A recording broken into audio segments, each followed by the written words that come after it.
Good morning, everyone, and welcome to our SWAC football head coaches media session for Monday, September 23rd. Just want to give a few quick updates before we get started. If you do have questions for our coaches, please utilize the raise your hand feature to get your question in the queue. Please ensure that your lines are muted unless you're actively asking a question. We will allow follow-up questions, but if there are several questions already in the queue, follow-up questions will not be permitted during the first round of questions. So we ask that you please just ask your one initial question. If we've got additional time allotted, please feel free to re-raise your hand here on Zoom. We'll try to get as many questions answered as possible. Please wait to be acknowledged prior to asking your question. Also, our schedule for today will feature Alabama A&M head coach Connell Maynor from 10:05 to 10:15, Coach Eddie Robinson with Alabama State from 10:15 to 10:25. Coach Cedric Thomas with Alcorn State will be from 10:25 to 10:35. Coach Raymond Woodie with Bethune-Cookman will be from 10:35 to 10:45. Coach James Colzie with Florida A&M will be from 10:45 to 10:55. Coach Mickey Joseph with Grambling State will be from 10:55 to 11:05. Coach Alonzo Hampton, Arkansas Pine Bluff, will be from 11:05 to 11:15. Coach Kendrick Wade with Mississippi Valley State will be from 11:15 to 11:25. Coach Bubba McDowell, Prairie A&M, will be from 11:25 to 11:35. Coach Terrence Graves with Southern University will be from 11:35 to 11:45. Coach Cris Dishman with Texas Southern will be from 11:45 to 11:55. And Coach T.C. Taylor with Jackson State will be from 11:55 to 12:05. We'll pause momentarily. Thank you for your patience.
Once again, for all of our media participants, thank you so much for joining us for our SWAC football head coaches media session for Monday, September 23rd. If you do have questions, we ask that you please utilize the raise your hand feature to get your question in the queue for our coaches. Please, if you do see questions in the queue, please limit your questions to one initial question. If we've got additional time allotted and our coaches' availability, we will work our way back around to get additional questions answered. With that being said, happy to be joined by Coach Maynor with Alabama A&M. Good morning, Coach. Good morning, Andrew. How you doing?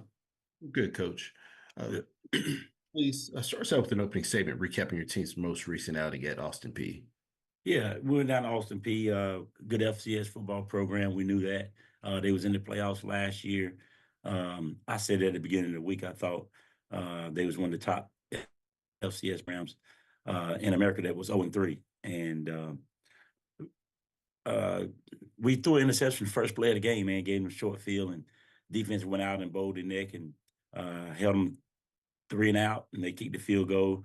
We got the ball back, went down, kicked the field goal, tied it up. So we're playing good, solid football, and then we just got out our gaps a couple times and gave up a punt return. And next thing you know, the game was getting out of hand. So wasn't the outcome, of course, that we wanted.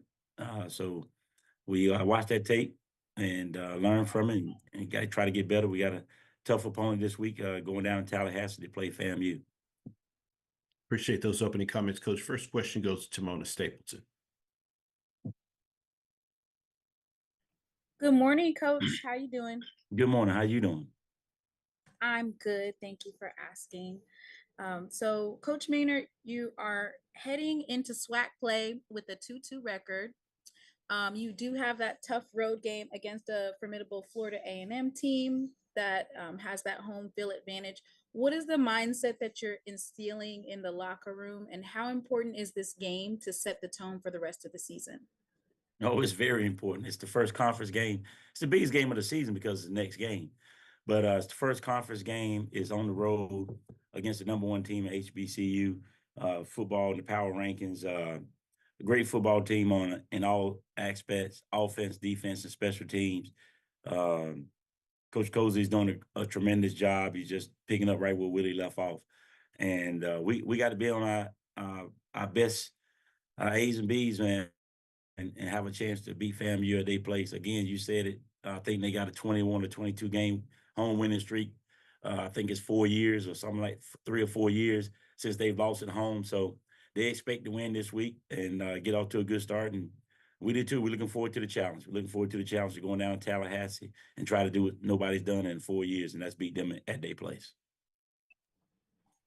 Thank you for that. And Coach, as a follow-up question, going into this, you have some quarterback play where you kind of utilize more than one quarterback. How do you evaluate the current play of your quarterbacks, and what adjustments do you feel need to be made offensively to put the team in the best position to succeed in such a high stakes game? Well, the quarterback position is the most important position, and those guys have to play at a high level.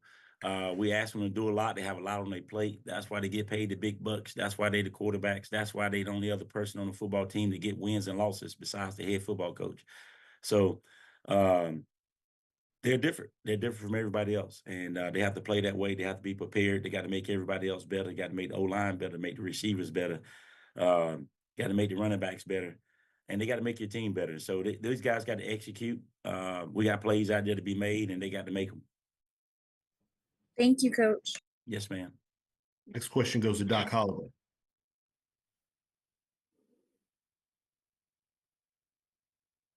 Can't hear you, Doc. You must be on mute. Doc, are you there? All right. Doc, if you're speaking, we can't hear you. All right. Currently taking questions for Coach Maynor with Alabama A&M. Next question goes to Charles Bishop. How you doing, Coach? Good, Charles. How you doing? I'm doing well. I want to ask this question. What is it about the environment down there at FAMU that makes it such a difficult place to play in? And what is it that Alabama A&M is looking at doing in terms of trying to negate some of that? It's that crowd, man. It's the crowd. It's the that crowd gets behind them, man. I watched some of that South Carolina State game, and when they went down, and they just believed. They believed. They fans believed. They fans got loud. Gave them that shot in the arm that they needed, the energy that they needed to be able to come back and believe. I was just looking at how they react on the sideline after they scored, and the defense had to go back out and get a stop. And they was up, the crowd was up, and then when they got the ball back, everybody was up, everybody excited. They just believed that they was going to win the football game, and that goes a long ways. That goes a long ways with these young men, and they never thought they was going to lose that football game, and they didn't. So I think that that's one of the reasons that they haven't lost there in 4 years. You have to go there and you have to beat them. You if it's close, you're probably not going to get out of there with a W. So and then it's just so hard to beat that team that they've been so good for so long. To beat them by 2 touchdowns, it's almost like, you asking a lot. And that's kind of what you got to do if you want to go to Tallahassee and beat them in Tallahassee. So I think that's the reason why it's so tough to win there and they so good there. Good thing. Appreciate that, Coach.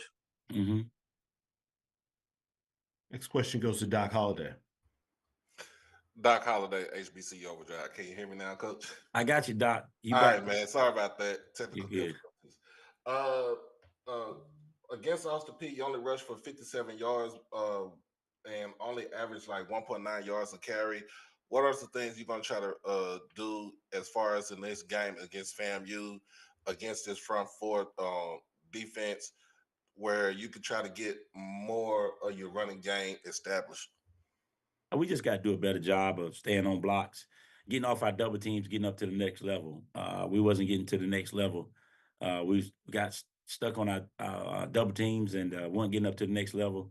And then our backs just got to do a better job too of making somebody miss, breaking a tackle, getting the ball in the right hand, using your offhand to be able to break a tackle. So it's a combination of just more than just the offensive line. It's a little bit of the running backs, a little bit of the offensive line, a little bit not staying on the blocks long enough. That's just playing a little bit harder. So we're going to work on that this week and see if we can't run the ball a little bit better this week.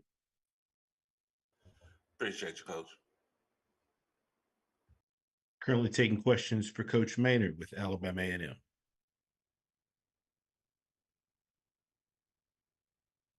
Any final questions for Coach?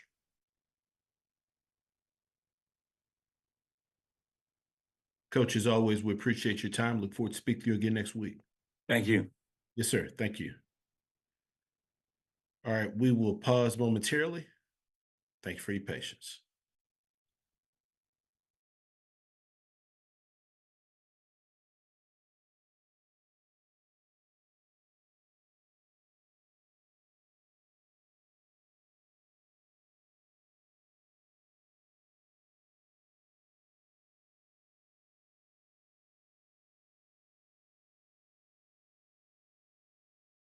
Would like to make this announcement. We will have some alternates filling in for Coach Bubba McDowell and Coach Mickey Joseph with Grambling State. Those two coaches are currently participating in the State Fair Classic press conference there in Dallas. So we will have some alternate coaches filling in for them during their allotted time slots.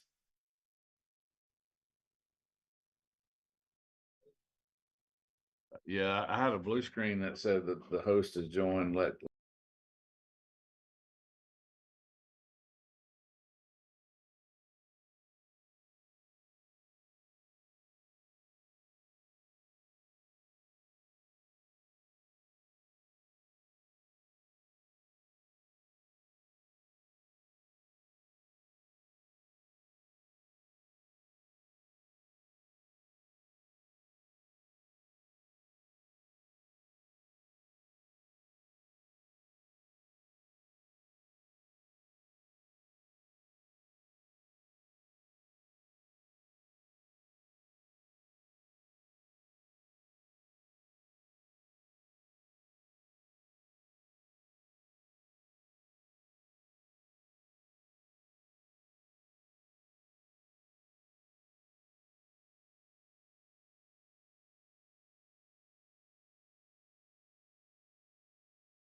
This is Ken Rashad at HBCU Sports. I want to thank you all for taking a few minutes to join us for the live stream today.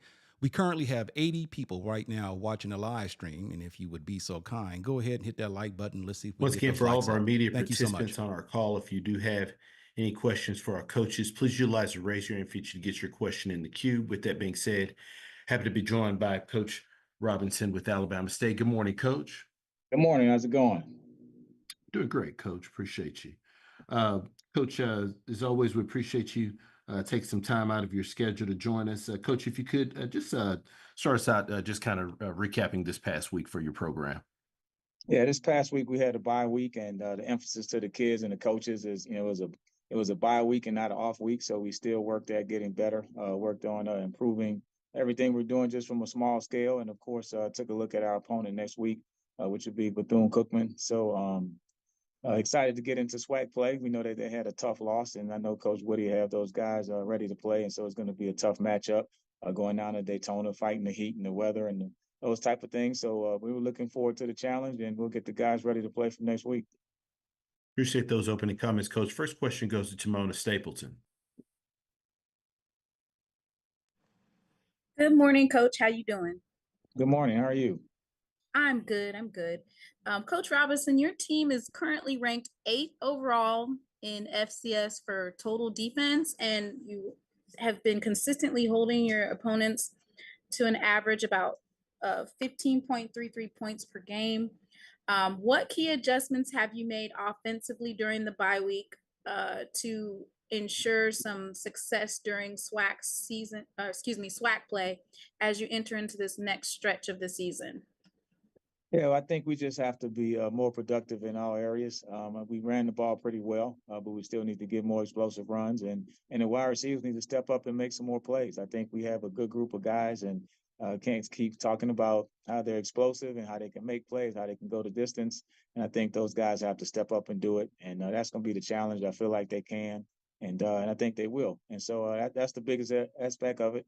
From an offensive standpoint, is just be more consistent. I think the next thing that we really focused on this past week is just being more efficient on third down. We weren't very good on third down in the last game, and that continues drive. So we can't get into a rhythm when you keep having 3 and out, punting way too much. And so I think being consistent on third down is the biggest thing we have to improve as offense. Thank you for that, Coach. Absolutely. Next question goes to Doc Holliday. Doc Holliday, HBCU Overdrive. How you doing today, Coach? Doing well. How are you? I'm doing good. Taking your team down to Bethune-Cookman in Daytona, you know, it's a 2:00 game for you. And the biggest concern would be the heat on the field and everything. How are you trying to get your guys to make sure that they stay dehydrated and making sure that you can limit, body cramps, basically leg cramps? Yeah, I mean, I think that's something that you work on during the week. We had a big emphasis on that, of course, going down to that first game in Miami with the Orange Blossom Classic. So it's the same message, but you can't wait till Friday night to start hydrating. It has to start today, and that's the message that we're doing throughout the whole week. And other than that, the guys have to go out there and play. I mean, it's week 4. You can't have cramps and stuff like that to affect the outcome of the game. So everybody understands that, and the younger guys who have played quite a bit, I mean, they have to step up. You may have to get a series here or there, so your starter doesn't have to go 60 or 70 plays. But other than that, it's something that you work on during the week, and conditioning is you have to take pride in.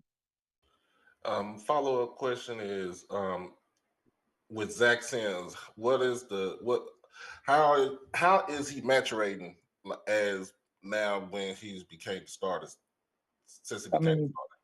Yeah, he's a confident kid, and one of the first high school games I went to see as the head coach here is a state championship game, and he was a 10th grader.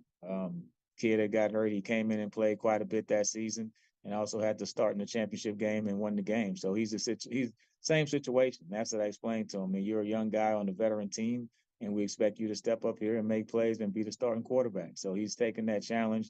I think the last game helped him a lot. The bye week helped him a lot. So now he'll get 3 weeks of being a starting quarterback and getting starting quarterback reps. So now you have to come out there and play like a starting quarterback. Appreciate you, Coach. Absolutely. Next question goes to Perry Daniels. Good morning, Coach. Good morning. How are you? Super fantastic. How are you? Good, good. Hey, Coach. So I want to talk about your upcoming opponent's quarterback, Cam Ranson. He threw the ball for 382 yards and 3 touchdowns this past week. Talk about what you saw when watching him play and how your team is preparing to handle him. Yeah, I mean, he's a tough kid. I mean, he's a left-hander. Finishes runs. He does a lot in the running game, but like you said, throwing the football, he's exceptional. Very talented kid. Probably one of the best in our conference. Probably one of the best we'll play this year.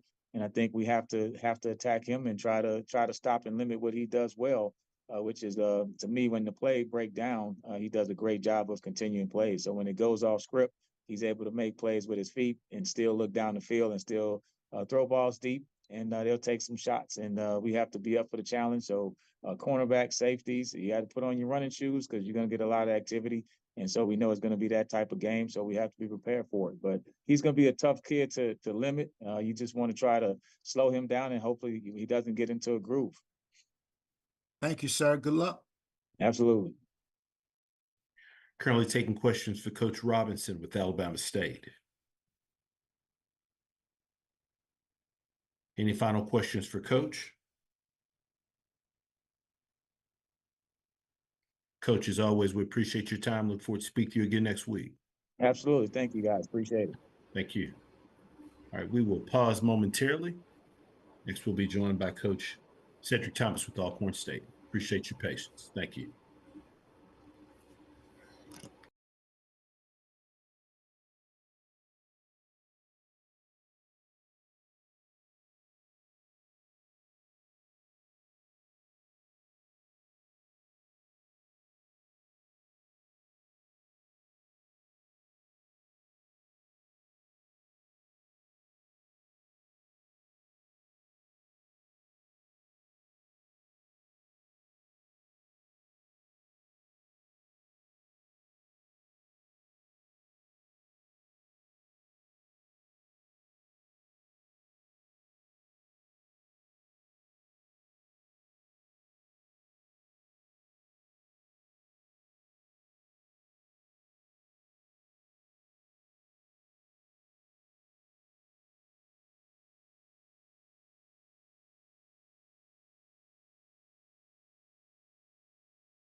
Once again, for all of our media participants, if you do have any questions for our coaches, we ask you please utilize the raise your hand feature to get your question in the queue.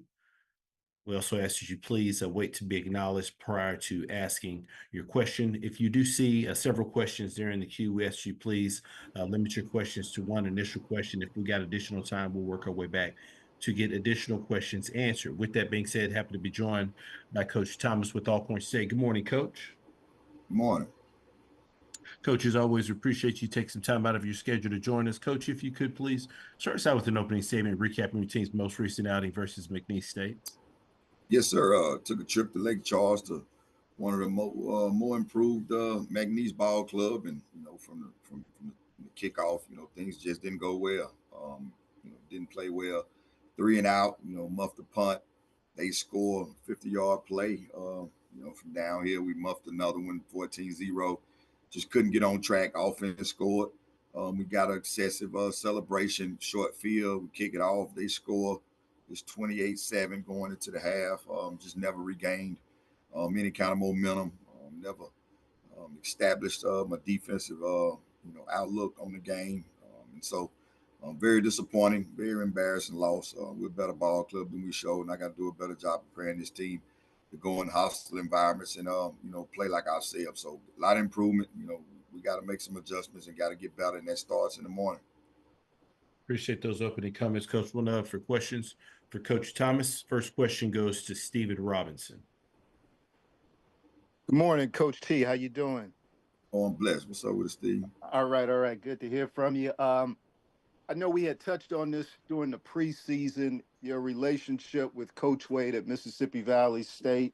You guys go back from the same neighborhood, same high school. But how would you best describe your relationship with him? It's like family. He stayed at the house for many nights, many days. My mom cooked for him the same way his mom cooked for me. Him and my sister graduated together. He family. It's like cousins. Blood couldn't make us no thicker. and just proud of what he's doing in the profession. And he got a good ball club that's improving, and we got to be prepared for.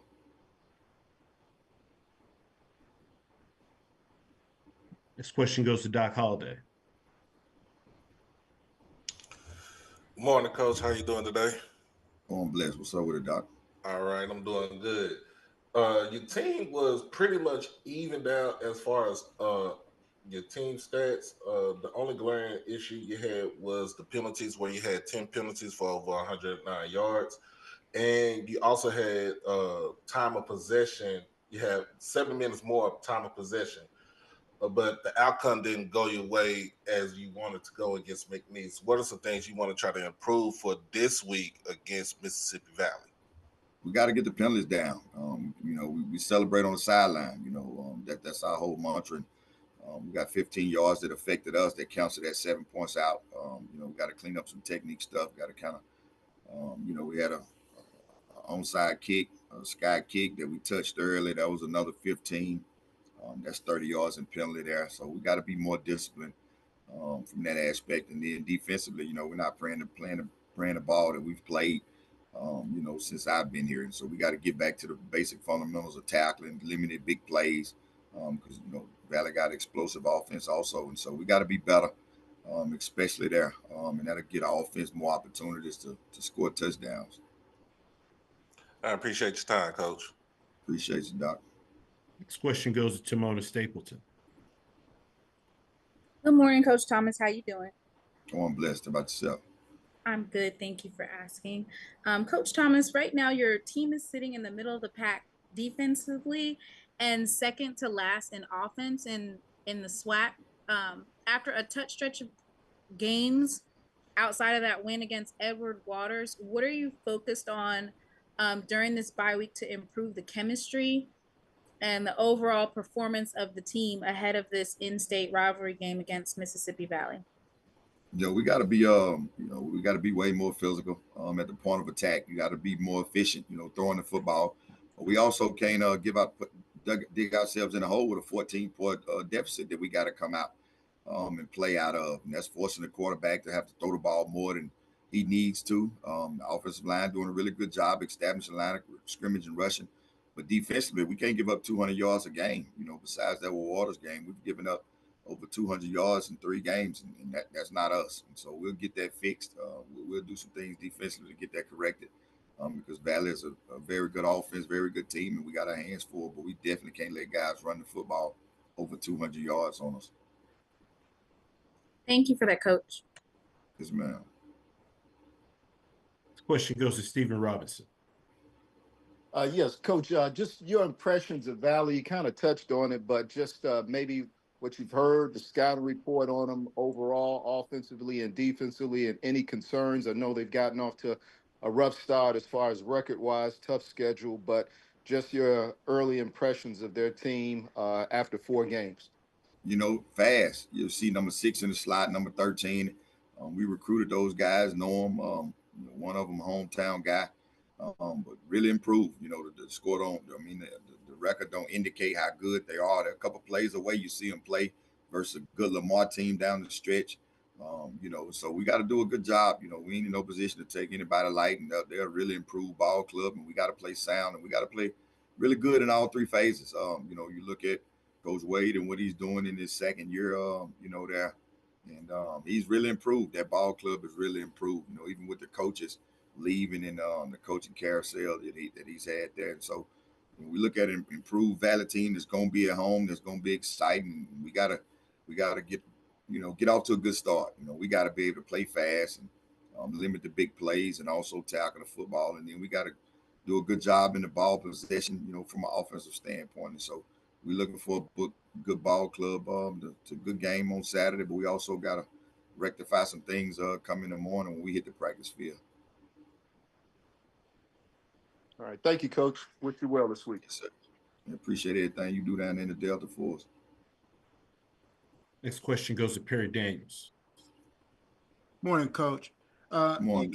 You kind of spoke about you two going after the same players in recruiting. Talk about what a victory means in that aspect, a victory in this game.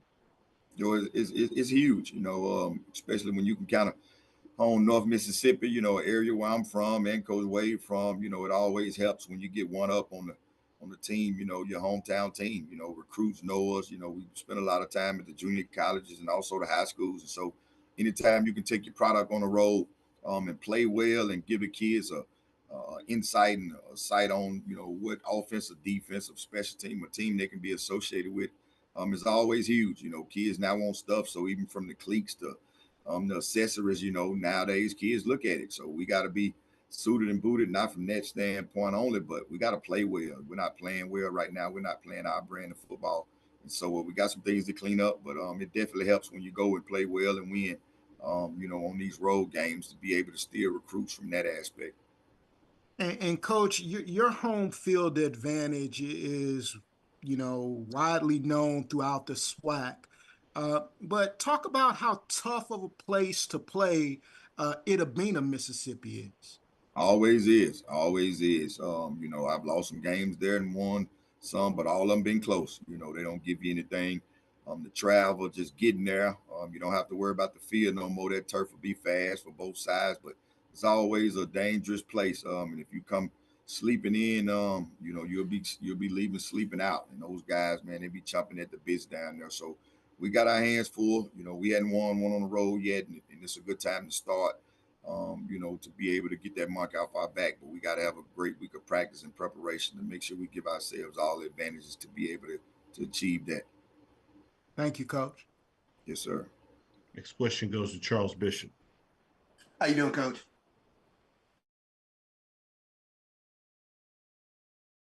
Mississippi Valley through a coach's perspective in terms of looking at some of the good things that they do. But how do you convey that to 18 to 22-year-olds in terms of not coming out flat versus a team that had a rough week the prior week before?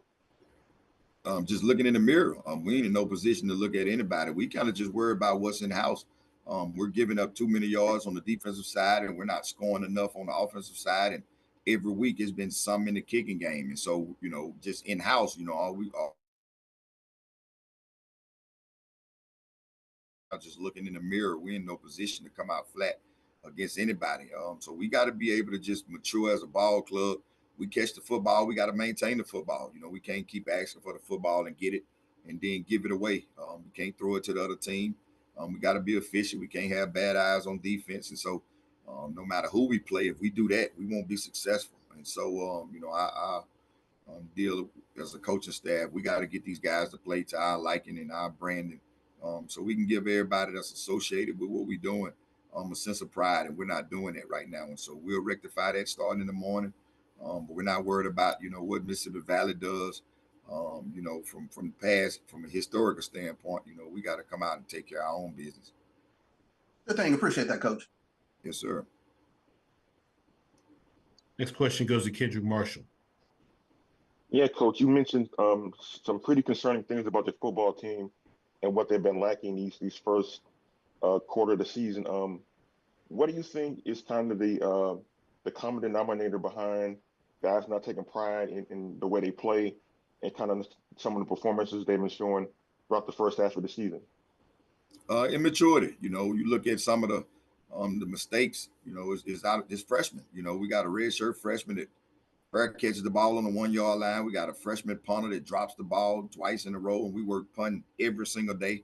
When we go hit the practice field, you know, we got a redshirt sophomore, you know, that goes on a double move for 50 yards. And so it's just maturity. You know, some of those guys got to hurry up and step up, you know, and grow up fast. So we put them in those scenarios in practice.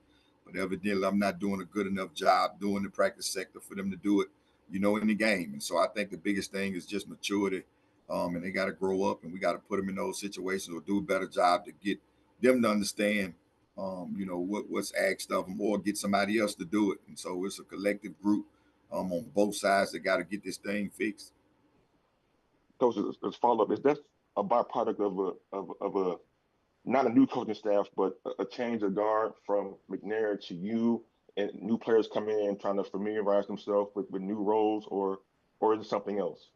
No, it's all of it. It's all of it, because you take a position coach, just go to a coordinator. That's totally different. He's not been in that position. You take a head coach that was a coordinator that got to see, everybody. That's totally different. You got an OC that comes in and bring a new staff, and so it's a collective group of all of it. You got some new transfer portal kids. You got some kids that go from a 60% production rate to 90%. And we got 2 All-Americans right now. I think one don't have a sack and one, got too many drops, so it's a collective group as this whole team that got us in the situation we in, regardless of win, lose, or draw. We got to play well. We owe our fans and everybody that's associated with this great institution a better product, and we'll get it fixed.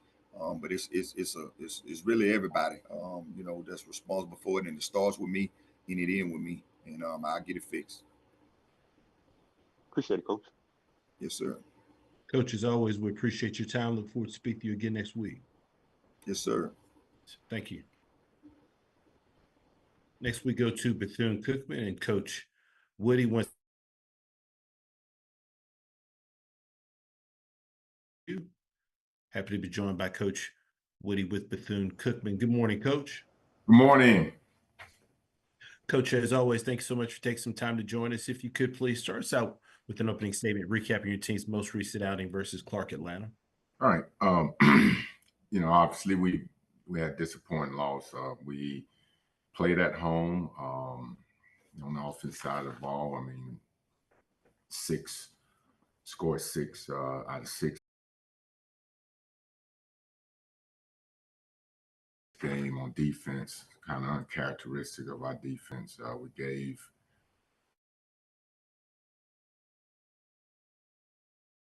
in a nutshell.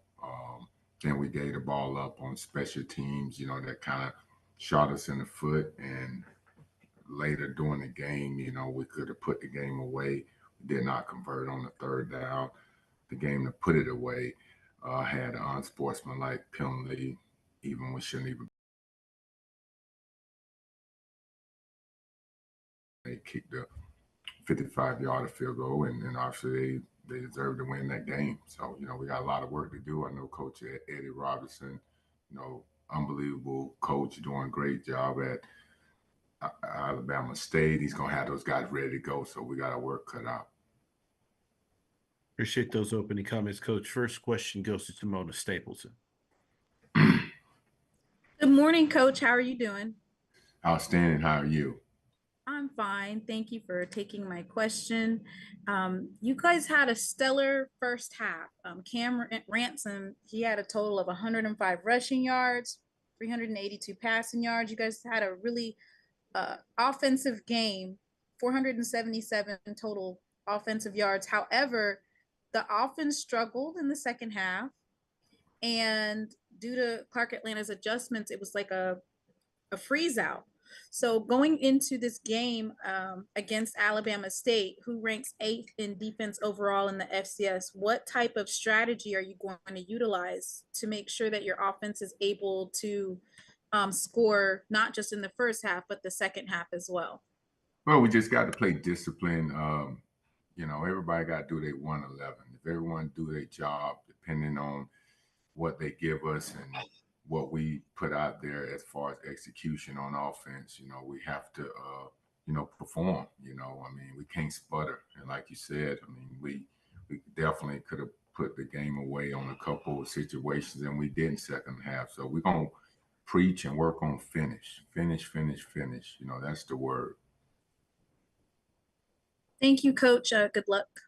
Thank you. Next question goes to Doc Holliday.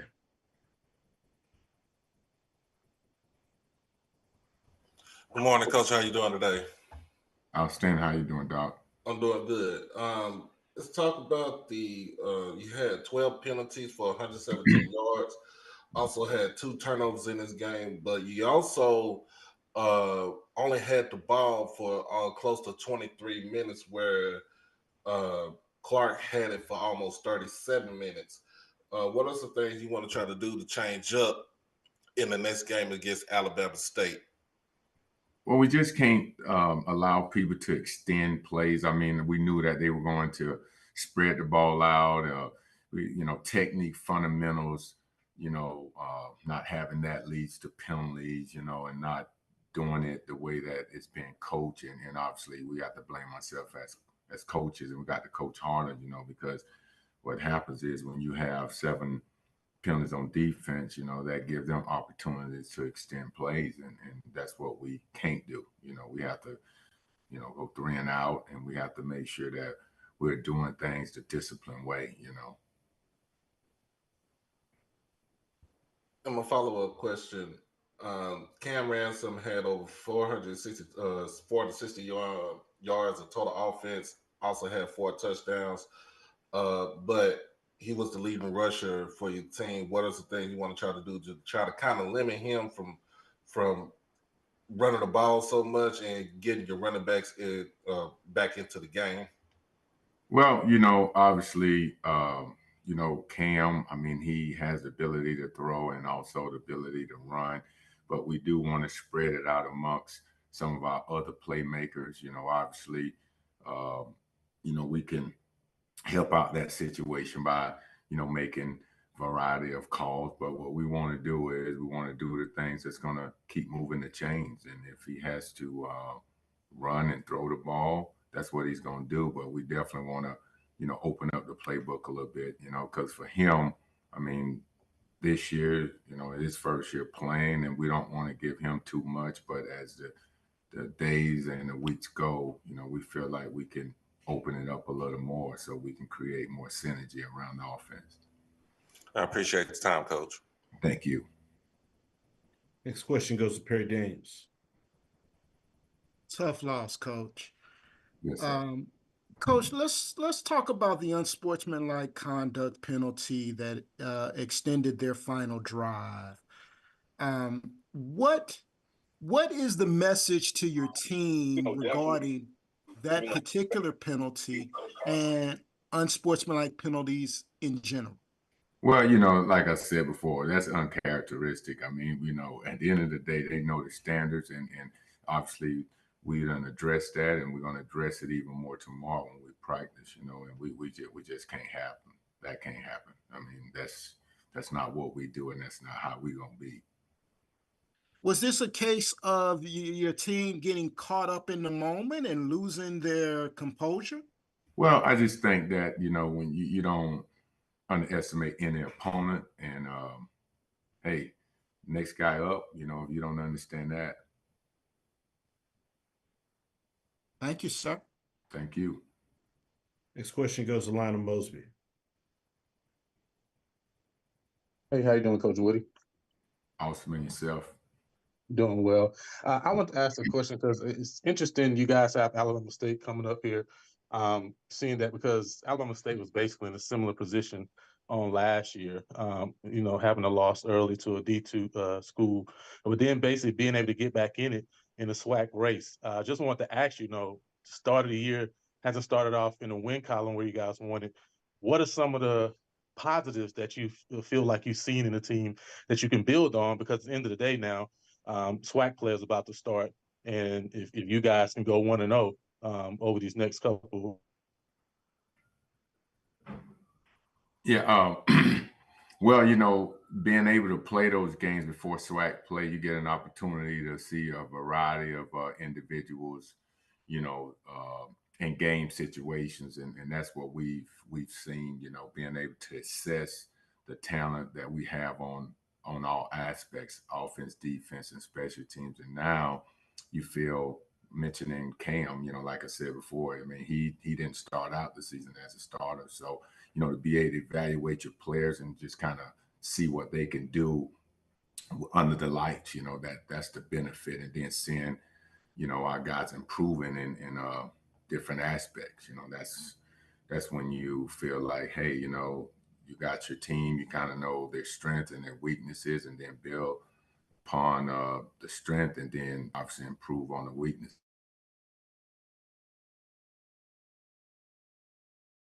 It's our weaknesses and how we're going to improve in all aspects. No, and just a follow-up quickly here. Alabama State obviously has been mentioned earlier. They have a top-ranked FCS defense, not just this year, but the last few years. how was it that you feel you guys are going to be able to attack this defense to really be able to see some positives in this game? Well, we got to take whatever they give us, you know, and like I said, Coach Eddie Robinson does a great job defensive minded. I mean, he understands, you know, what it is to dissect an offense, and we got to be on our A game, and we can't do too much. We can't try to play over our head. We just got to do the things that's going to get us to be able to move the chains. You know, just take one play at a time and not get too far over your head, because like I said, they got a really good football team, and we want to make sure that we take care of the ball. That's the key, taking care of that ball. Thanks so much, Coach. Thank you. Last question goes to Kendrick Marshall. Yeah, Coach. Understanding that your team has yet to really get in the SWAC competition, coming off a conference play, non-conference play with a winless record, how do you not let that period set back the entire season? Well, like I said before, I mean, this preseason is over. Now it's time for the SWAC play, and I'm sure everyone excited in the SWAC, you know, to start SWAC play. At the end of the day, with the team that we have, I mean, we need to see the different components of what we have on offense, defense, and special teams. And, you know, obviously now it's time to finish. You know, we have to finish everything that we started. And I think that's been the situation. And the good thing is we know what we need to do to improve on our weaknesses, and then obviously escalate on our strengths. As a quick follow-up, Coach, based on the way your team's performed so far this season, do you have to kind of like recalibrate some of the expectations you kind of had of the group coming into the season, or are you still under the impression you have to still evaluate your guys? Yeah, we still, like I say, those games was all about evaluating. At this point now, we know who, what, when, and where we're going, you know, as far as you know, a football program, you know, and like I said, mentioning, I don't want to sound redundant, but, you know, having an opportunity to kind of go in with, you know, that 1 and 2. I mean, obviously we played 3 quarterbacks, but now we know that 1, 2, and 3, you know, so it's all about, you know, playing. It's all about getting that experience and seeing where your team is at. And it's a good thing now that we see where we're at and we see what we need to do to get where we want to be. Coach Woodie, as always, we appreciate your time. Look forward to speak to you again next week. Thank you. Thank you. All right, next we go over to Florida A&M and Coach Colzie. Good morning, Coach. Good morning, everyone. How you doing? Doing great, Coach. And as always, thank you so much for taking some time out of your schedule to join us. Coach, if you could please start us out with an opening statement recapping your team's most recent outing at Troy. You know, you battle for 3 quarters, and you know you're still in the football game. You know, and then you end up giving up a deep ball with about 8 minutes left in the game. So I think throughout the whole entire night, we did some good things, we did some bad things, but for the most important part, I thought we played all 4 quarters. You know, not just to the best of our ability, but to the ability of trying to win the football game. You know, so you know, obviously a learning curve. You know, you're sitting here at 2-2. Opportunity to defend your SWAC championship, and as the HBCU champion, you get an opportunity to open up at home, and we're extremely excited to open up SWAC play. Appreciate those opening comments, Coach. We'll now open it for questions for Coach Colzie. If you do have any questions, please utilize the raise your hand feature to get your question in the queue. First question goes to Doc Holliday. Good morning, Coach. How you doing today? I'm doing well, Doc. How you doing, boss? I'm doing good. I'm doing good. Trying to pull up your stats right here from Saturday. Now you're going into the game. You were 2 of 14 on 3rd down. You kind of matched the energy, but it was more of a sloppy play as far as having 13 penalties, and you also had the time possession. You had more on time possession with 33 compared to the 27 to Troy. What are some things that you want to try to do to go into the next game against Alabama A&M, and what are some things you want to try to fix this week leading up to the game? Well, I'll start with the penalties. We had 2 penalties or 3 penalties that extended drives, right? And when you get yourself in that type of game, when you get an opportunity to get off the field, you get off the field. So those are two of the three. And then another one happened after a penalty that they incurred. Like they roughed our passer. We had a big play afterwards. We had a big play during it, and that penalty would have put us inside the 30, maybe inside the 25-yard line, which would have given us a better opportunity as far as trying to drive. So, I think the upsetting part to me was those penalties were by a couple of our leaders. Guys that know better, guys that even though playing hard but not necessarily playing smart. We went into the game. Talk about the time of possession. We went into the game, knowing and understanding we had the ability to move the ball on them. And you look at the game and you look at, minus the 98-yard touchdown pass that they had, but we were pretty even as far as the yardage. We were able to gain some more yardage in the air, and they were able to gain some yards on the ground. But we went into the game knowing that we would be able to have some success, right? So. We got 12 points, right? The Miami game, we got 9. So our field goal team is pretty good. We've known that, but I'm looking for us to be much better in the red zone area. We knew playing tonight. Throughout their time, where we're gonna have to stop kicking field goals and we have to get the touchdown. Appreciate you, Coach. No problem. Next question goes to Perry Daniels. Morning, Coach. Hey, Perry, how you doing? Good morning to you. I'm doing well, sir. I want to ask you about this past week. The board of directors of Florida A&M University named a new athletic director. If you had the ability to give a wish list to that athletic director, what are some things that would be on there for the football program at Florida A&M? Well, we were doing our interview stuff today. Congratulations to Miss Angela Suggs. We announced her today. We had the press conference today. She's a FAMU alum. She loves FAMU. So I would just say to her, if I could, I think I have already, just love FAMU. Do everything that you say. I know you love FAMU. Your heart's at FAMU. I can't necessarily share my wish list, but what I would say is that if you love FAMU, continue to do so with the football program in mind. Fair enough, Coach. Thank you. Sorry about that. Next question goes to Charles Bishop. How you doing, Coach Colzie? I'm doing well. How you doing, Charles? I want to ask this question, and I know coaches come on here and they sort of talk about balance, especially on the offensive side of the ball. But I wanted to ask, through the first, month of the season, where would you kind of assess your rushing attack? We got 3 good running backs, right? And they all do, different things well. We got to punish a guy with size. We got another guy that can run, well after catches and does a great job of protecting, but also kind of slither in and out. And then you got my man Wu, who's real smooth when we run. I'm looking at it right now. I think we got to continue to make an assertive effort to get that going, because as you guys can see with Daniel Richardson throwing the football, we have a pretty good balanced attack as far as getting the ball to different people when we do throw the football. But us continuing to elevate that run game can only elevate our pass attack, right? We had some chances, I thought, on Saturday where we could have got the first down, right? And as opposed to it being a 4th and 1, whatever the case would be, we have the ability to push the power forward or dive ahead to get the first down. So I think we can do it. I mean, I know the advantage of our football team is our big and strong offensive line, and you got those 3 running backs. You have the type of offensive line that we have. Would love to see some more coming from that. But when you get behind, right? We 4 games, right? We've played behind, right? So now you have to kind of throw the ball a little bit just to catch up. So I was talking to our earlier people, this.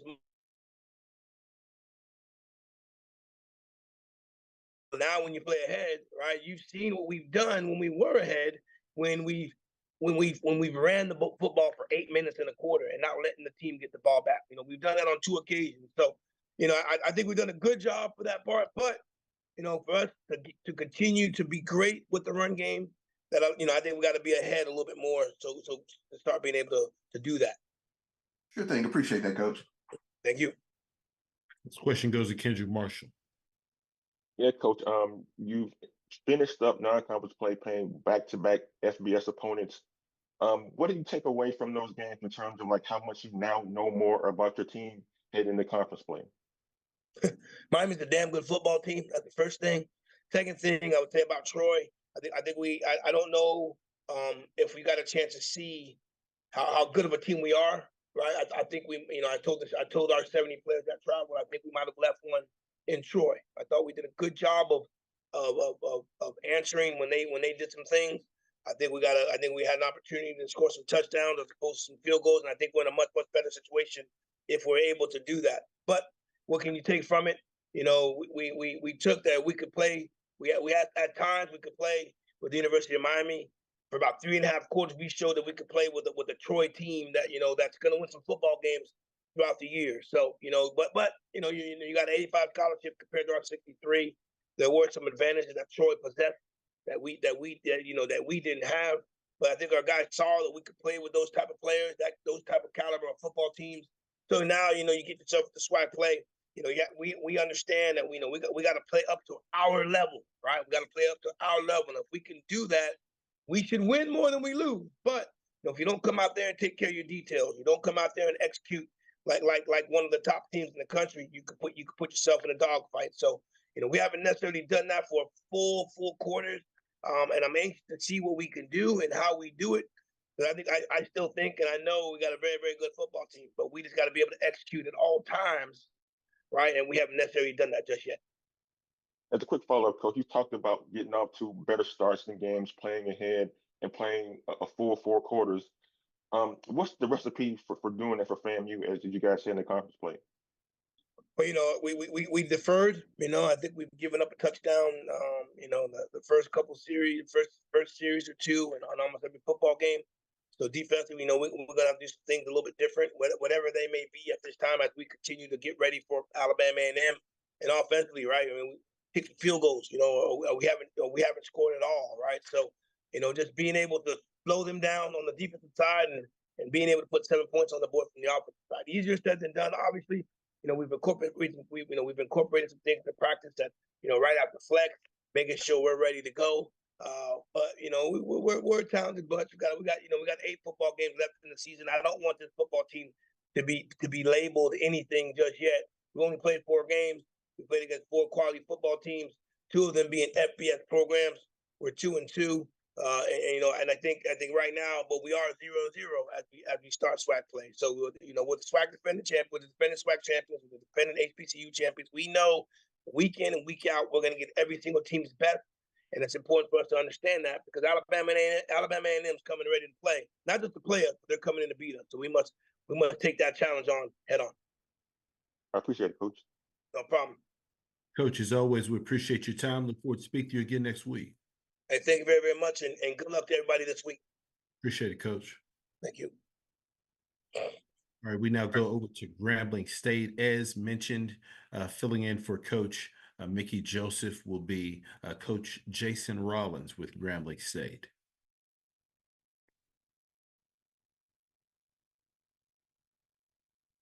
I do believe that we have Coach with us.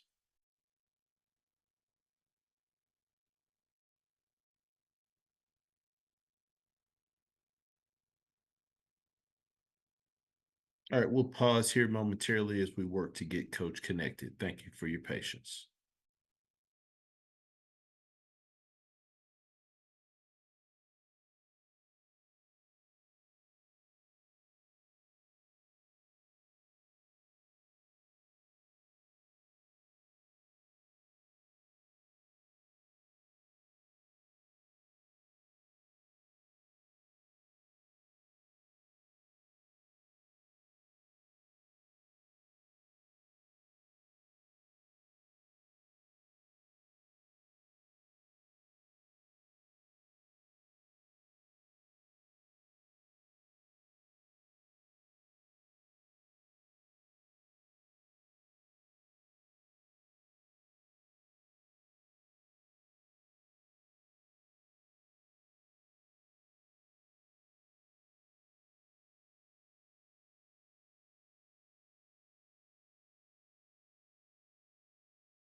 All right, we are working to get connected here with Grambling State. We do apologize for the delay. We'll be back here momentarily.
Okay. All right, happy to be joined by Coach Rollins with Grambling State. Good morning, Coach. How y'all doing?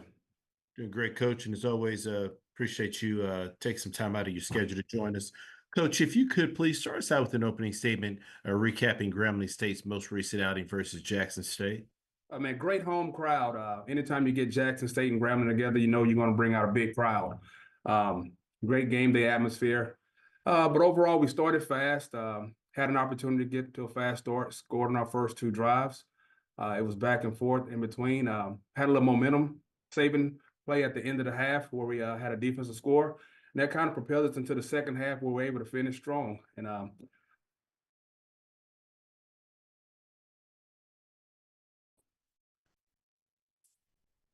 Appreciate those opening comments, Coach. First question goes to Doc Holliday.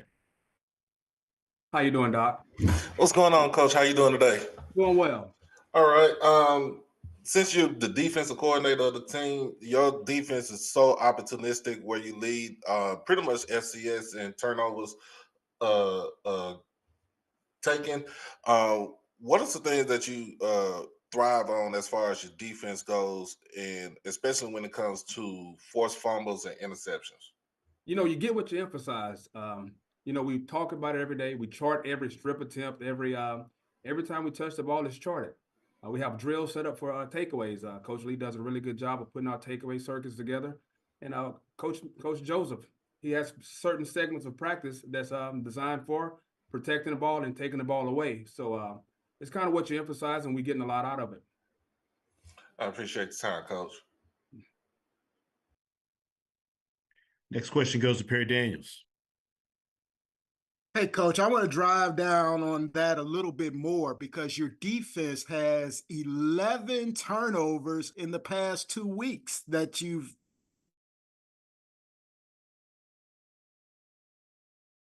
to use. Unstoppable 2 weeks ago. Talk about what you did from a game planning scheme aspect to control that Jackson State offense. Well, you know, truthfully, we kind of kept it simple and just let our guys play fast and play with confidence. We didn't do anything different than what we've done in the past. We just kept the game plan simple so they could get lined up and play as fast as they possibly could and as physical as they could. And now you have Prairie View coming up. And this could basically, victory here would not only solidify you as the front runner, Grambling State as the front runner for the SWAC West Division title, but it would basically eliminate Prairie View, giving them an 0-3 record in the Southwestern Athletic Conference Western Division. Talk about the importance of this game. It's a big game on a big stage. anytime you're playing for a trophy, it means a lot. But not only that, it's a conference game in our conference opener on the road. Even though it's neutral site, you still have to travel. Truthfully, there are a few plays from being defeated in SWAC play. If you watch the film, you'll notice a play here or a play there, and it's a totally different record. So they have all our respect and all of our attention going into this week. Very Thank you, respectful opponent. Coach. Good luck. You're welcome. Currently taking questions for Coach Rollins with Grambling State. Host, am I able to do another round? You have another question, Doc? Yes, sir. Yes, sir. Go ahead. All right. Going into the game with Prairie, what are some things that you're going to see as far as offensive wise with the quarterback play, and what are some things you want to try to do to exploit their offensive line in this game? I mean, they're big and physical up front. As you know, they can put a body on a body and they can move people. The quarterback is very athletic and they're very explosive outside at the wideout position. So we're going to have to be on our P's and Q's and be gap sound and keep eyes in the right place and play a good, solid football game against these guys.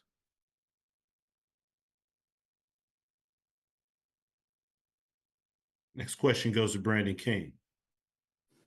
Good morning, Coach Rollins. How you doing? I'm doing well. I'm doing well.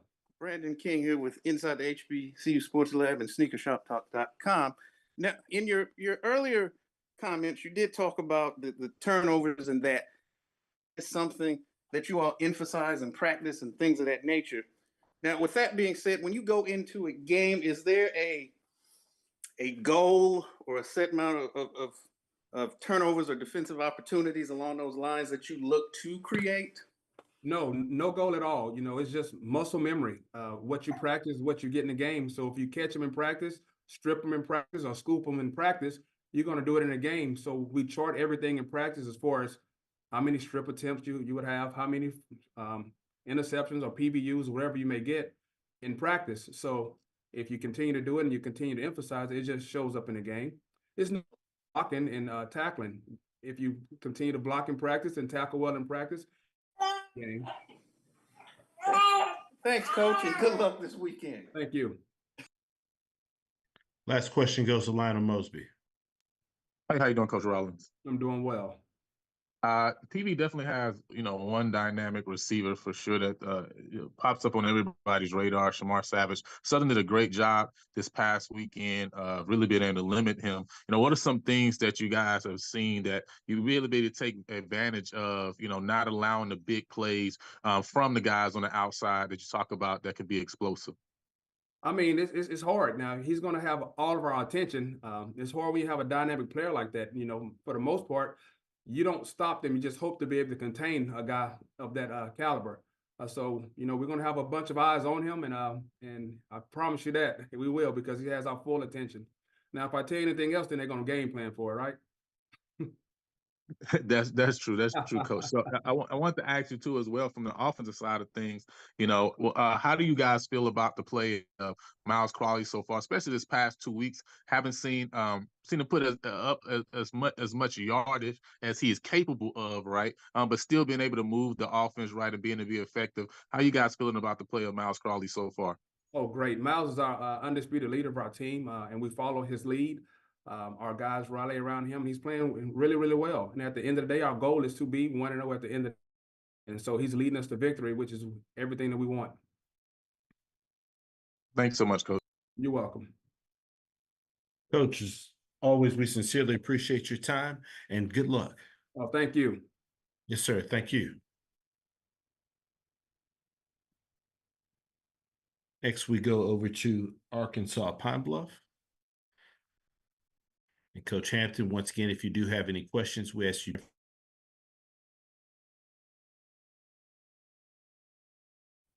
Coach, if you could please start us out with an opening statement, recapping your team's most recent outing versus.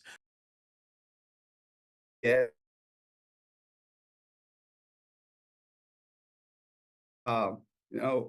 Came in here, we went right down the field, scored the first possession.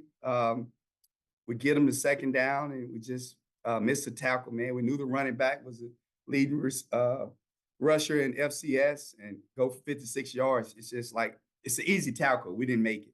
And then we take the ball, go right back down and score again. and obviously had one of the best defenses in the conference, but our offense is playing at a high level. And then we get them to third down, and we don't drop correctly, then get in the right spot and miss the tackle, and he goes for another 50 yards. And now you got a ball game. And I mean, we had them on the heels. We had every chance to compete in this game and kind of measure ourselves as a program. But obviously they were able to pull away in the third quarter, come out of the half, we get a stop, and they punt the ball to us, and we get a redshirt freshman, he just drops the ball. So those were the kind of things. We made way too many mistakes to play a great football team, and we're not going to take anything away from them. I get a quarterback credit. He went 15 of 15, and 5 of those catches in the first half, they were sliding catches by his receivers. So we're making progress. Obviously, we're glad this part of the schedule's over with. We get a bye, and then we get ready to roll. Appreciate those opening comments, Coach. First question goes to Tanner Spearman. Hey, Coach, I want to ask you about your receivers, because just looking at the numbers, I mean, last year you had one receiver that went over 200 yards. Now this year you've already got 2 through just 4 games, Giovanni and Armani. Damon's not far behind either. I know you got a lot of new transfers at that position. So what have you learned about this group of receivers through 4 games? Tanner, I'll be honest with you. We got 3 more guys that are just as talented, if not better than those guys. And Makai's doing a good job getting the ball where it needs to go. This offense is going to be really good. We just got to continue to get the guys that go to the right position, and the ball will find you because Makai is seeing it. But, man, we've done a really good job of recruiting that position. And, again, Makai he has an OC that believes in him, and they do a lot of meeting. And so what you're seeing is guys now starting to realize if I get to the right spot, the ball's probably going to find me. And so it's good to see those guys making plays, but obviously on Saturday, we didn't make enough plays. Giovanni has been our leading receiver, and he only had 2 catches, but then other guys step up. And so you're not going to be able to just say, we're going to stop this guy, because that ball can go to any number of receivers. But, the other part, I mean, we had 8 guys that were out, 8 guys that have started games for us, didn't even play. And so we're like the direction that we're heading, and we just got to keep working, and we need to recover from the first 4 weeks. We get a bye week, so we're excited about that. And Coach, just to follow up on that, obviously bye week, no opponent to focus on this week. What do you want these guys to do this week to get ready for conference play? We need to focus on us. I mean, we're missing way too many tackles. We still got guys that were here not playing up to the standard, the gold standard, which is, hey, it's all about blocking and tackling. And we're not doing a good job of tackling. We're fitting it up right, and at times some guys are not pulling the trigger when they see it on defense. That's frustrating. And then, just obviously when you play a lot of young guys, their eyes kind of get big, they're kind of hesitant. But again, man, I think we got like 3 or 4 true freshmen that are playing, that are making a lot of plays, but then they're making some mistakes. And we just got to cut down on those. Offensively, we just got to continue to find a way to score. I mean, every game we've played so far, I mean, the offense has given us a chance to win it.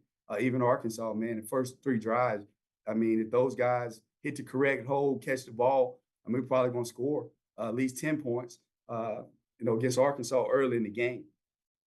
So we need to focus on us this week, doing what the coaches ask you to do. And the coaches have to demand that the players do what we ask them to do. If they don't do it, then they don't play. So we need to become more disciplined as a football team. And if we do that, we're going to like the results moving forward. If we don't, we're going to have a lot of long nights, and there's going to be a lot of frustration on everybody's part. All right, thanks, Coach. Next question goes to Doc Holliday. Good morning, Coach. How you doing today? Hey, doing good, Doc. How you doing? I'm doing good. For the first quarter, you were able to hang in with Central Arkansas. The score was 14-10, sliding their way. But then, of course, you would say the Avalanche came through starting in the second quarter. What are the things that you want to try to do to in your bye week that you want to go ahead and kind of fix up, tune up, like I said, starting up for conference play? Yeah, I'll say this about UCA. I know a lot of those coaches over there. That's a good football team. They got about 3 guys going to play on Sundays.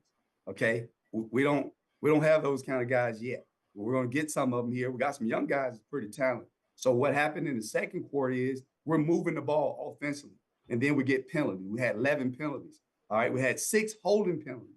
All right, that number 8, he's probably going to be probably an All-American FCS. Ain't no doubt about it, he will be, and he's going to get drafted. He ran down one of our receivers that ran a 60-yard catch. He ran him down. Okay, so now you look at what were they doing.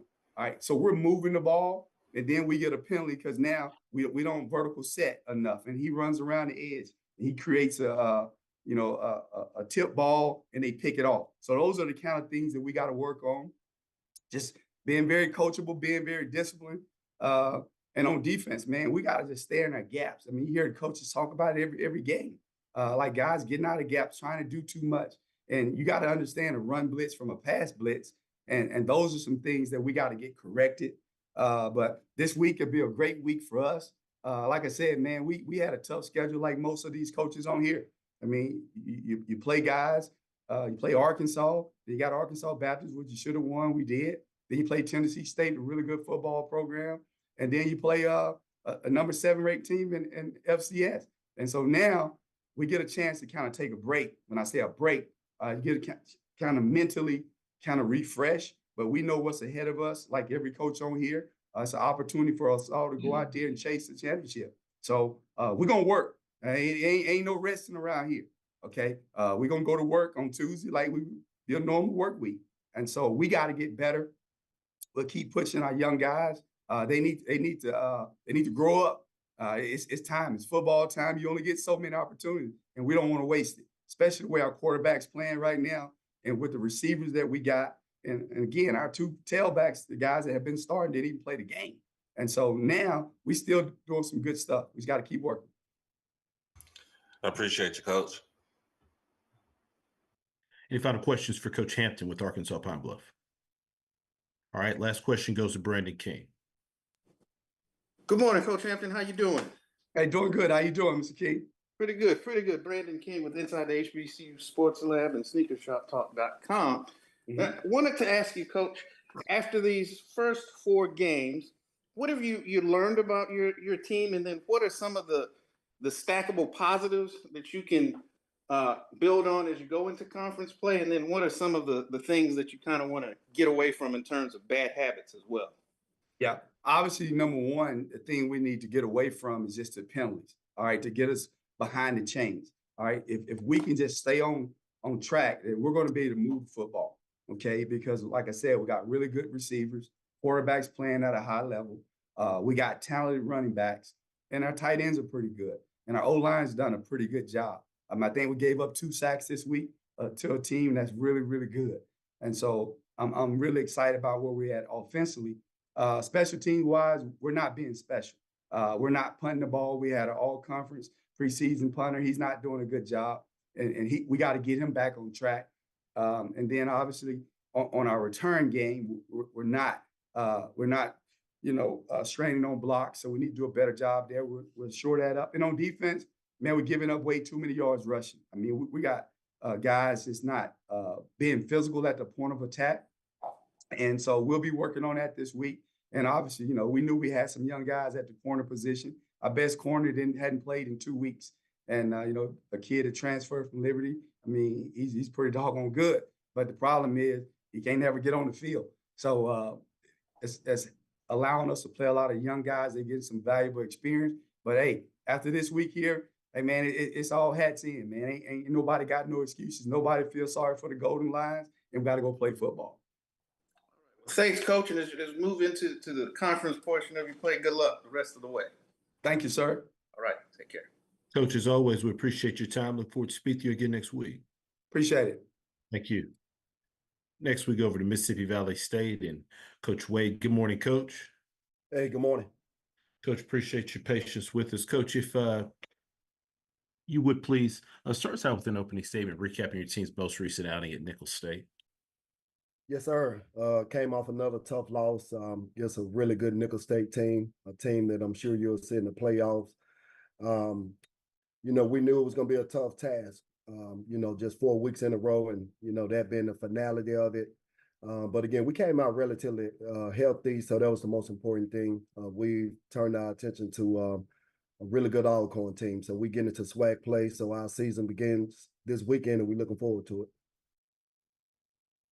Appreciate those opening comments, Coach. First question goes to Stephen Robinson. Good morning, Coach. How you doing? Stephen, my man, good morning.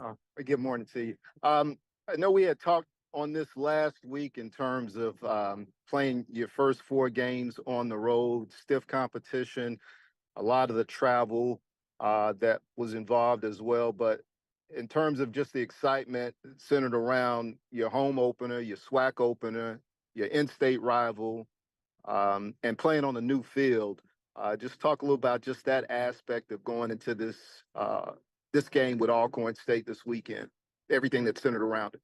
Yes, sir. I mean, man, we're super excited about it. So these past 4 weeks, we've been on the road. So we've traveled over 3,000 miles over the past month, 50 plus hours on the bus. So just to be home, sleeping in our own bed, we're very excited about that. And, everybody say this a rival, but, in order for it to be a rival, you got to win some games. So we hadn't beaten this team a whole lot lately. So we are excited about the game, getting an opportunity to mix it up with Coach T over there at Alcorn. We know he going to have his guys ready, so they won't come in here sleepwalking. He understands who we are and what we're about, and we understand who they are and what they're about. So it's going to be a very exciting game. I can tell you, it'll be standing room only. I'm sure we're going to have people from all over the Mississippi Delta and surrounding areas here. So we're excited about it. All right. Thank you, Coach. Yes, sir. Next question goes to Doc Holliday. Coach Wade, how you doing today? Hey, good morning, Doc. I'm doing good, man. The glaring issue was the turnovers. You threw 6 interceptions in this game, but also you rushed for -7 yards. What are some things that you're trying to look at as far to run the ball against these guys was going to be a tough ask. We knew we wasn't going to be able to dent the line a whole lot. Those guys are 2 gap guys, so they kind of hold you up at the line of scrimmage to kind of prevent, you from being able to get vertical on them. Turnovers, some of those turnovers just happened late. We was in desperation mode, and, we was just fighting to the end. So some of them, three out of 6 of those turnovers, just kind of throwing the ball up and almost just kind of in prayer mode, just showing these guys that we're not going to concede. We wasn't going to hand the ball off 3 times and punt it. So we was just super aggressive, and it led to a lot of turnovers. So again, we got to be better up front. We getting our SWAC tackle back this week, so that's going to help our offensive line. We got another guy coming back, so we should be a little bit better running the ball this week. We're looking forward to it. And my second question is, what are you trying to do as far as with the team, as far as getting them morale up for the game and for conference play? Yeah, so in a team meeting yesterday, we just kind of reaffirmed our commitment to the process. We understood that these 4 games, I mean, they were tough, but we're tough. We built for it, but again, like I told the team yesterday, we could have been 4-0 in that 4-game stretch and still wouldn't change anything as far as, SWAC play. So this year is when it really begins for us. So our kids are good. We happy as hell right now. We ready. We're excited to get into SWAC play. So we're ready to go out there. We're ready to compete. So we hadn't lost any sleep. We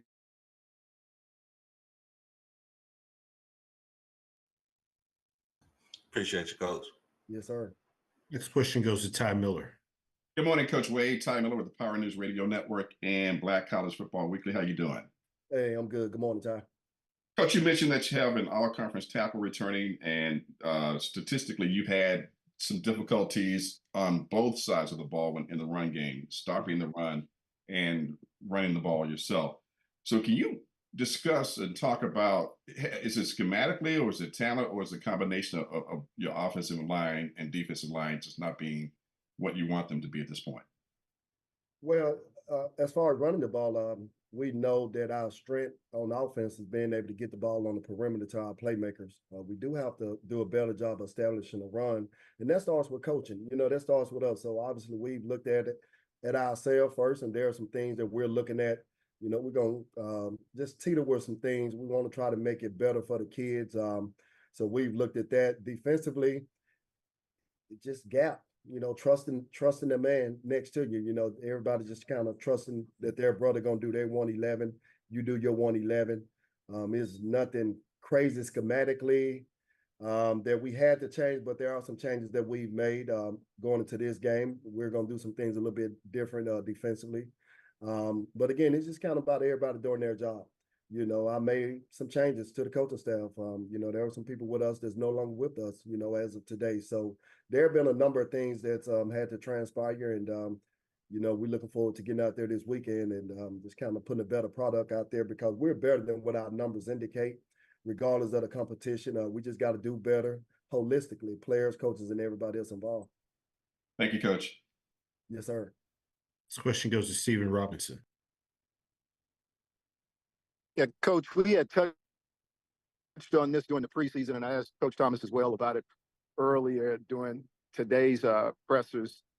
Your relationship with Coach Thomas goes back deep, some years, same neighborhood, same high school. How would you best describe it? Is it more like a big brother, little brother relationship? And to follow up with that, is it kind of bittersweet when you're going up against a guy that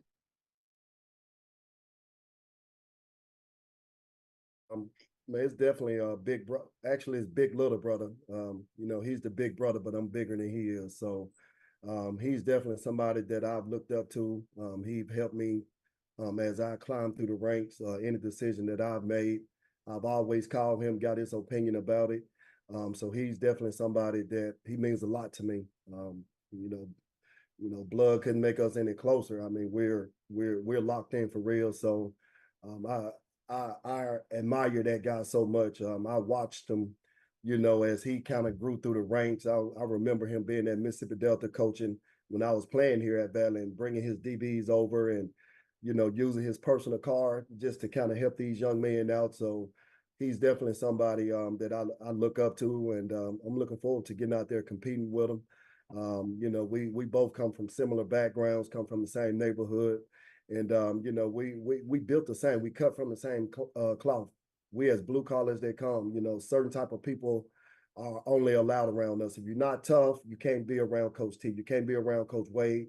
And he's detailed. He's so detailed. There's not a stone that's going to be left unturned when it comes to this game and any other game that he plays. So it's going to be a challenge, because he's going to have his game ready. And I can tell you right now, we're going to have our group ready to go out there too. So it makes for a good, fun matchup.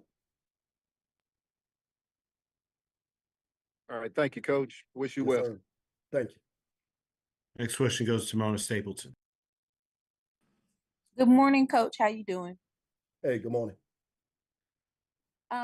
So Coach Wade, when we talk about the offense, Nathan Revert is currently ranking 3rd overall in the SWAC with 26 receptions for 331 yards.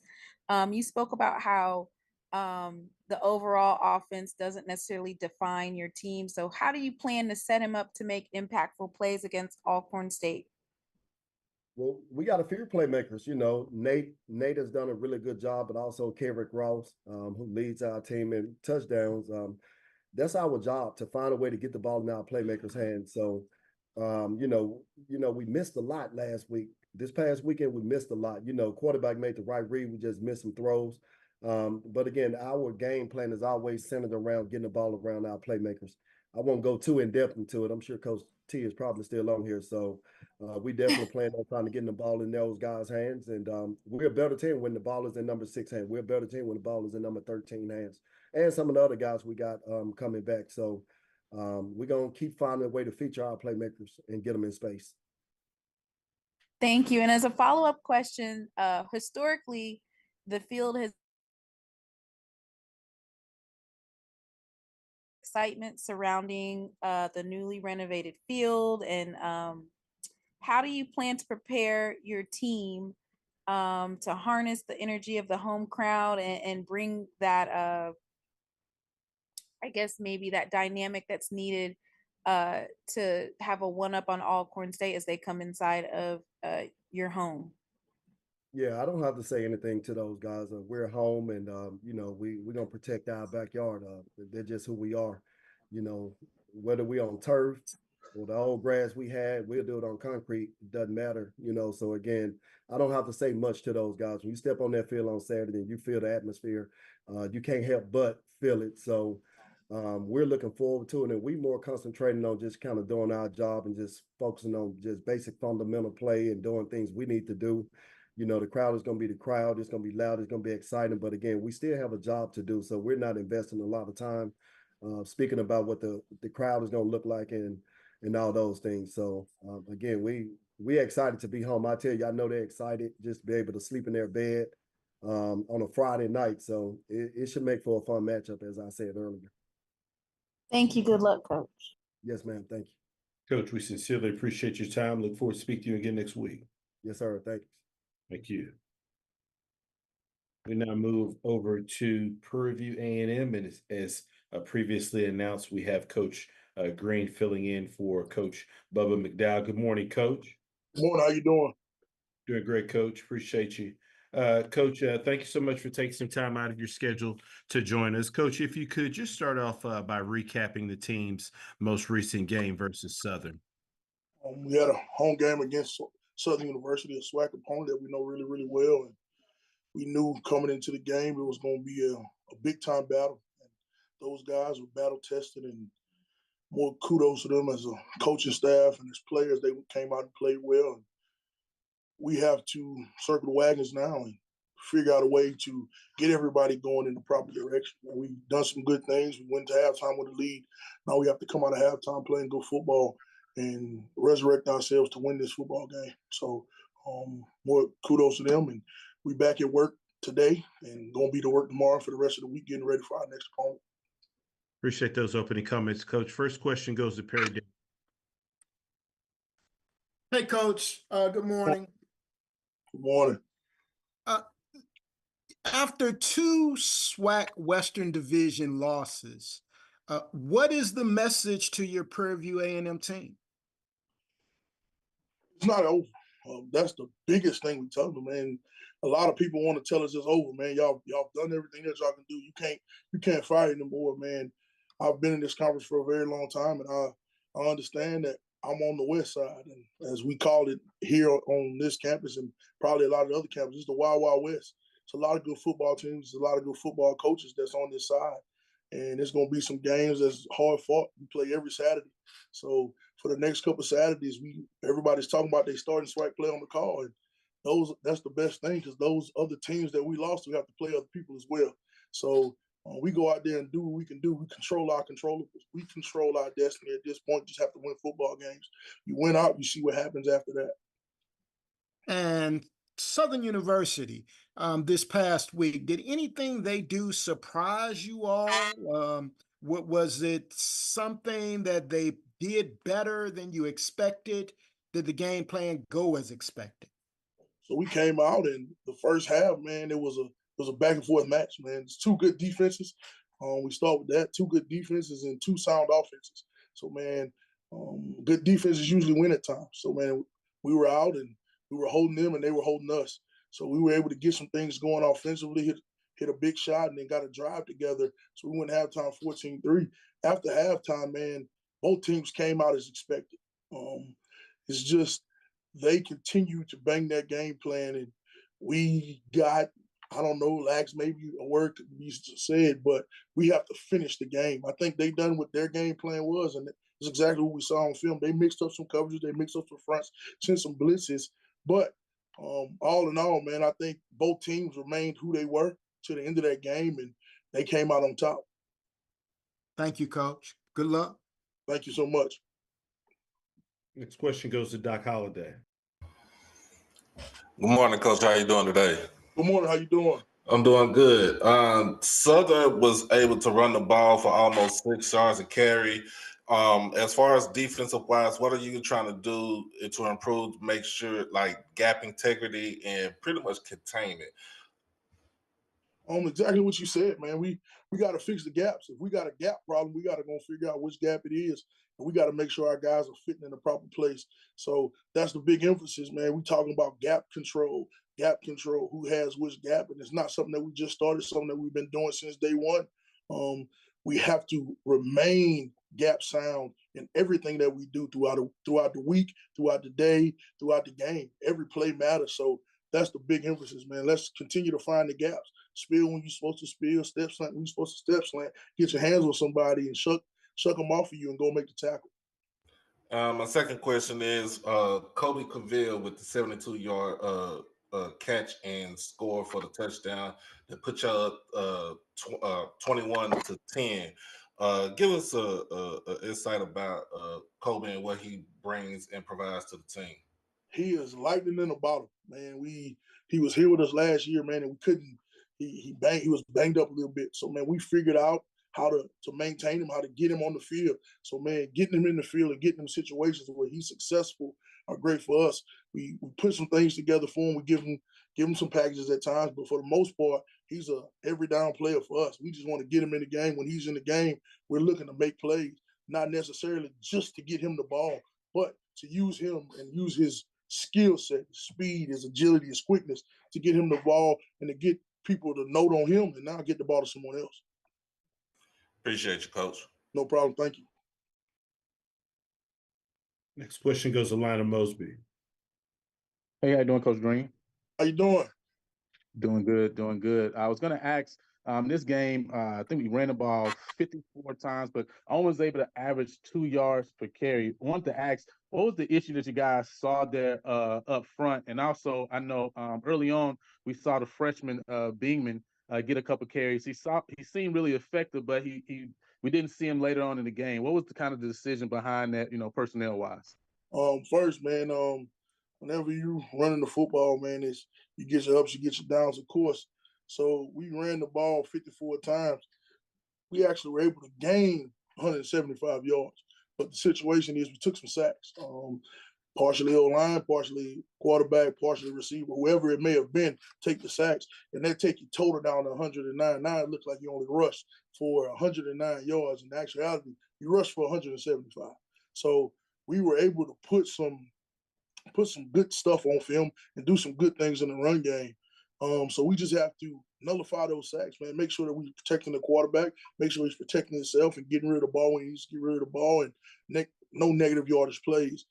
Also, the Chase Bingman, man, he was in there, had some great runs. I'm with you. He made some great runs. So now he's still a freshman, so he's still learning the offense. So we don't want to throw him out there to the wolves, and now he loses his confidence. So we got him in there. We're gonna get him some more reps. We're gonna keep ramping him up as the season goes on to bring him along and help that backfield. We got a stable running backs we think are really good. So we want to continue to bring him along. And he was actually in the game late in the game, and it was some throwing situations, so he was unable to carry it, and it was some different reads we had on some different stuff. But to get him into the game is going to be a great emphasis going forward. Gotcha. And then I was going to ask too as well. I know it seemed like Southern was kind of sending some linebackers there, and it kind of seemed like there was maybe some miscommunication, maybe quarterback, running back as far as the blitz pickup and things there. What was some of the issues maybe you guys saw, and how can those issues be fixed moving forward?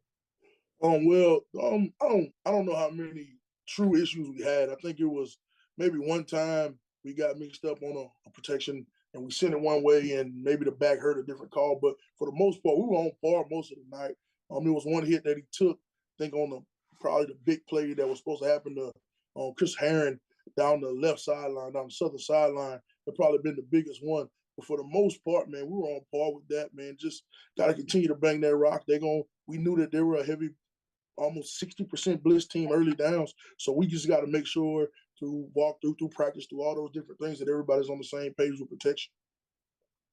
Thanks so much, Coach Green. Thank you. Last question goes to Kendrick Marshall. Yeah, Coach. I'm curious. Near the end of regulation, you guys had the ball before overtime. You end up settling for a long field goal, even though you had one timeout left that you used to stop the clock with 1 second left. Was the thinking there to try for the long field goal, or could you guys have run like one more play to get maybe a little bit closer than that? Well, the clock was running down, and you risked the opportunity to run the play. Something happened, you may get the negative yardage play. We had got it to the point where we wanted to. We were being decisive on what needed to happen, and our field goal kick was ready. He's hit a 54-yarder, so we felt like at that time, that 52-yard field goal was one that we wanted to attempt. We work on it every day in practice, so we're going to take that opportunity. As far as the time, hey, if you continue to run plays, man, you never know what may happen. Let the clock run down, call the timeout. We knew that they were going to try to ice our kicker, of course. So we went out there to kick the field goal. Okay, my last thing for you is, Coach. You guys got down to the 1 yard line in overtime and obviously didn't score because a penalty really hurt you guys in that situation. How do you guys be better when you get down to the red area and goal line in terms of discipline execution? Well, I'm the offensive line coach, and this is a statement that I told my guys, and this is a statement that I live by. When you get into the red zone, the offensive line job is to get the ball in the end zone, no matter what happens. And we on the 1 yard line, whatever it takes to get the ball in the end zone has to happen. So a challenge to my guys from here on out is we get the ball in the red zone, we get the ball at the goal line, the 1 yard line, we got to make sure we punch it in. I don't care what the call is, I don't care what the play is, put it on our back, and we got to get the ball into the end zone. And that has to be our mantra. That has to be our mindset as a team, as a group, and especially as an offensive line. I appreciate it, Coach. Thank you so much. Coach Green, thank you so much for your time and for filling in Dial, and good luck this week. Thank you so much. Thank you. Next up, we go over to Southern University. Coach Graves. Do you see that we have Coach with us? Coach, thank you so much for your patience. I know we are running behind schedule today, so just want to first tell you thank you for your patience, and good morning to you. Good morning. How you doing? Doing really good, Coach. Coach, if you could please just start us out with an opening statement recapping your team's most recent outing at Prairie View. Yeah, we of course we were on the road and went down to over to Prairie View, Texas, to take on Prairie View at home. Was a very exciting atmosphere. The place was packed. The fans were fired up. The Jaguar Nation showed up, and we got into a really good ball game early on. We take the opening drive and we go down. And, first we had a roughing the punter, which allowed us to continue our drive. When we go down and we get in the red zone, we missed a few opportunities. We wind up settling for a field goal, and then Prairie View came back and they wind up scoring a couple of times in the first half. And so we were down 14-3 at halftime, and we had to make some adjustments and come back. And we were fortunate that the team stayed together, played together, and allowed us to come out victorious. Thank you so much for those opening comments, Coach. First question goes to Jim Klein-Peter. Yeah, Coach, I know Xavier T-Set didn't dress out, and I'm just curious, with an open date, what is the outlook for him going forward? Do you think will he be able to practice this week? Will you think he'll be available for the next game? And how is Noah's performance affecting the quarterback situation now?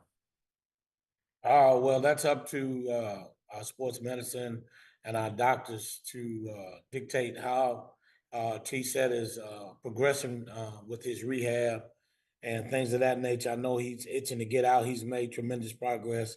He went from crutches to a walking boot, really in a little to no time. So we'll see how it goes this week. So I'm not absolutely sure how long he'll be out. It'll just depend on how well he heals and progresses, and we'll go from there. Could you also talk a little bit about Jalen Brown? Because as long as T-Set's not available, I guess he moves up to the number 2 spot. Have y'all been able to get him good reps in practice, and how has he looked? Jalen Woods?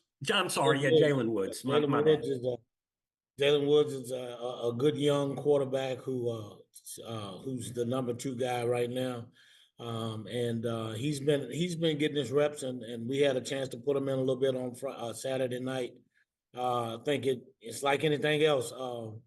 With experience, you can only get better. So he's getting his reps. He's a sharp young man. He comes from a good program, and he'll get better as the weeks, the days and the weeks go by. So we're looking forward to continue to watch his maturation during this process. How many snaps did he get? I think he played, I'm not sure. I think he played a series or 2. Okay. All right. Thank you. Next question goes to Perry Daniels. Congratulations, Coach. Big victory. Thank you. Thank you. Coach, let's talk about the resiliency of your team. Once again, slow start, but you all played to the end and extra time even. Talk about the resiliency of your team. Hats off to the players. Players did a great job. Assistant coaches made the necessary adjustments at halftime to get those guys going. And the players, they took it on themselves, upon themselves to go out, play for one another, and stay together. And they didn't allow the adversity of the game.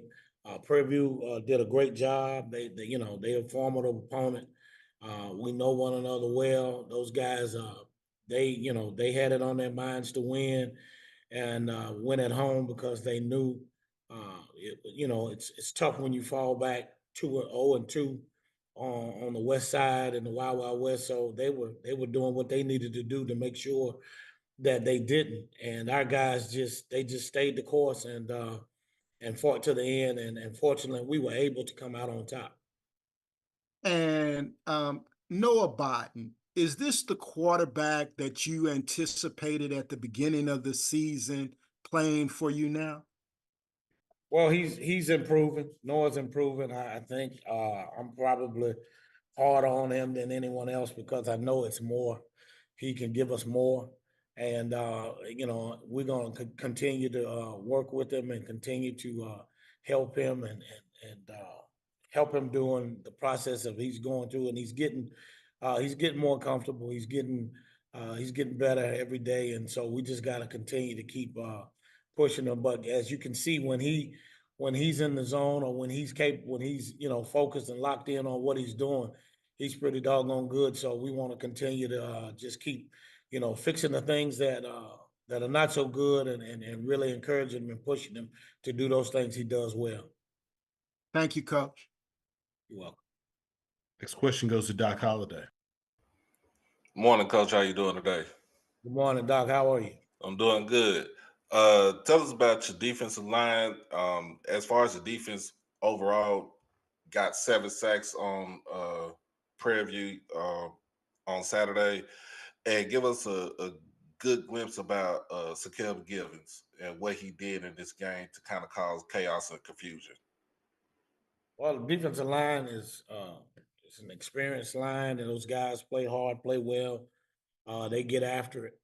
Kelby did. Kelby's he's 100 miles an hour, and he wants to do everything right all the time.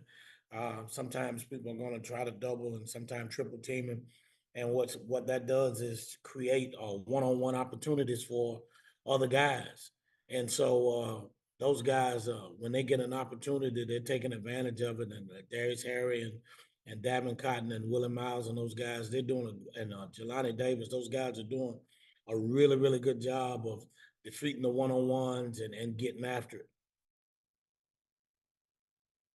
Appreciate you, Coach. Thank you. Next question goes to Jim Kleinpeter. Yeah, Coach. I wanted to ask you about Horatio Johnson also. Do you expect him back soon? Hopefully we'll have him back this week. He tried to go, and unfortunately he wasn't able to go. But I think he will be back this week. We'll definitely have him back next week before our home game against Nichols. All right. Thank you. You're welcome.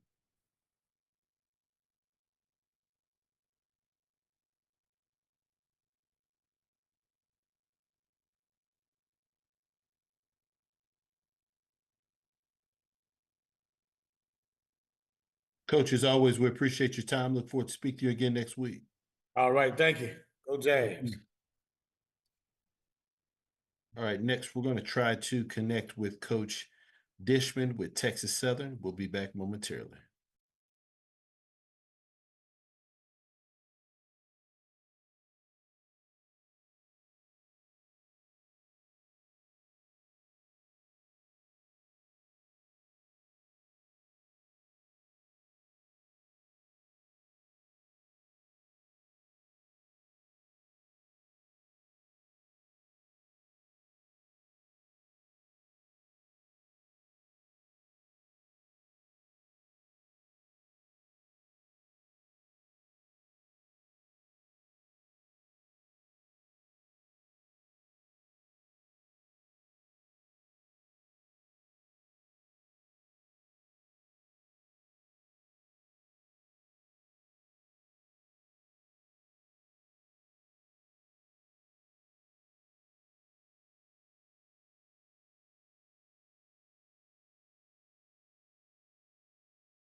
All right, we are working to connect with Coach Dishman with Texas Southern. We do apologize for the delay. We'll be back as soon as we're able to get him connected. Thank you for your patience.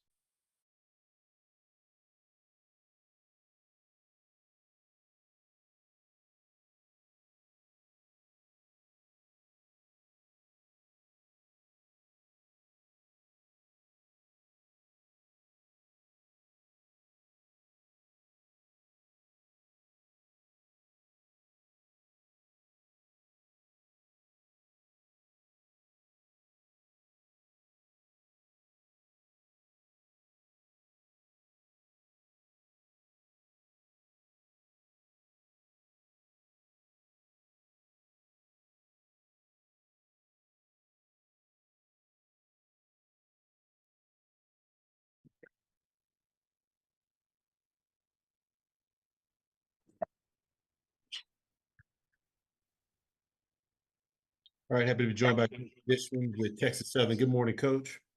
Good morning. How everybody doing today?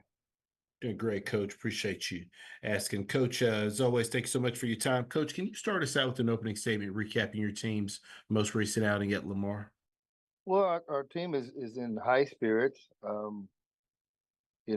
beating Prairie View, we lost a game. We lost a game to Rice, and then coming back, we thought we had a game, and we ended up giving that game away to Lamar.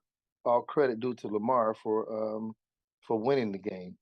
So I think our guys have went through every emotions of winning, getting your butts beat very bad, and also giving the game away. So we have gone through every emotions possible. Appreciate those opening comments, Coach. First question goes to Ty Miller. Coach Dishman, good morning. Ty Miller from the Power News Radio Network and Black College Football Weekly. How you doing? Hey, Ty. Coach, you just mentioned the team gave the game away. In that last drive, Lamar capitalized on penalties, particularly the unsportsmanlike conduct and back-to-back offside penalties. Now, were those questionable in any sense, the offside penalty? And if not, what did your team learn from that? Well, first and foremost, we always talk about the formula. Our team, our players know the formula. And the formula is to win third down, score in the red zone, have less penalties than your opponents, and you should be able to win the game. In that case, we end up with 14 penalties. We had 2 penalties versus Lamar. I pointed out this week to him, we had two penalties versus Prairie View. We won the game. We had 10 penalties versus Rice. We lost the game. We had 12 penalties versus Lamar. We lost the game. So as I pointed out to our players, less penalties, win third down, score in the red zone, you win a football game. So that's why I hope my players, not hope, I stress, and we're going to stress all week, of having penalties. Less than 5 penalties a game, you should win a football game. Thank you, Coach. Next question goes to Charles Bishop. How you doing, Coach? I'm doing good. You? Doing well. Different starter in this game. You're going with Jordan Davis. What sort of went into the decision making with regards to Jordan getting a start in this game? Well, Jordan earned the right to start this week. He practiced very well all week. It was his first start as a college player, and he practiced well. He did the things in practice we saw that we saw as a staff to name him our starter. And the follow-up to that, Quintel Quinn looks to be a new weapon in the arsenal. Talk about his play this past week. Well, I think Quentin got over 100-something yards rushing. Quinn also practiced well. Gentlemen, and I hope, gentlemen, I don't want to excuse the ladies if any is online, but like I've always told you guys, starters is named during the week. If you practice well during the week, you will have an opportunity to start on that Saturday. Always an open competition. Our team is an open competition team. We don't name starters for the year and they starters for the year. You can get in and out the lineup. It's the way you practice during the week. And having Quinn and Jordan, that's a good example of what we feel as a staff. Thank you, Coach Dishman. Next question goes to Doc Holliday. Morning, Coach. How you doing today? Doc, you? Doing good, doing good. Um, you held Lamar to 250 yards total offense, but again, you just stressed the fact that your team had 14 penalties for 94 yards, but you also held the ball for 35 minutes in this game.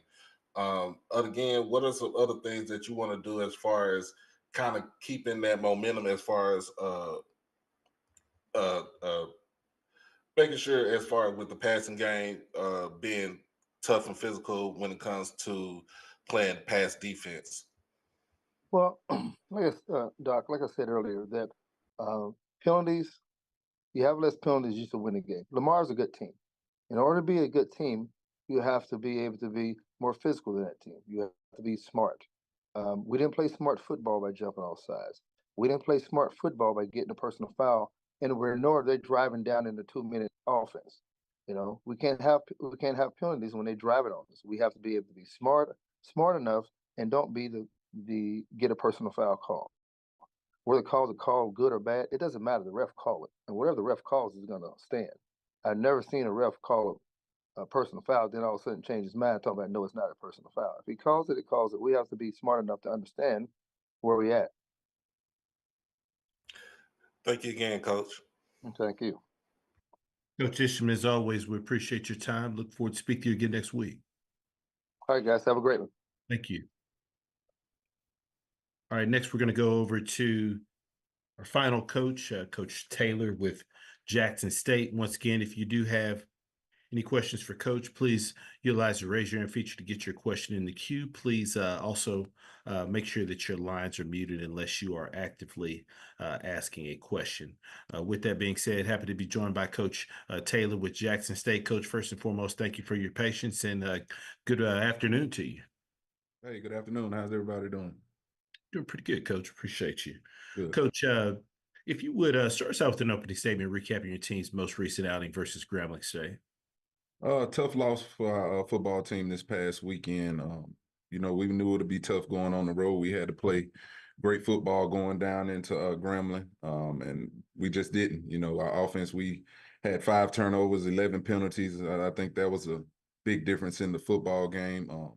Defense gave up 2 early drives, and then they really buckled down and played a good football game after that. But as a football team, as an offensive unit, we can't turn the football over. I think they got 20 points off of those turnovers.